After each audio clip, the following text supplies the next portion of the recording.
హృదయంలో ఉండే ఆనందం శాశ్వతంగా ఉంటుంది, అది నిత్యము ఉంటుంది, మన జీవితాలను అద్భుతంగా నడిపిస్తుంది.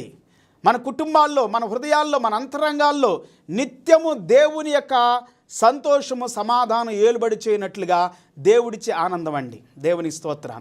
యేసుక్రీస్తు యొక్క జన్మ ఈ దినం నేను చెబుతున్న మాట ఏంటంటే, అది నీకు ఆనందాన్ని ఇచ్చేటువంటిదిగా ఉండాలి, సంతోషాన్ని ఇచ్చేటువంటిదిగా ఉండాలి, సమాధానాన్ని ఇచ్చేటువంటిదిగా ఉండాలి. దేవునికి స్తోత్రం.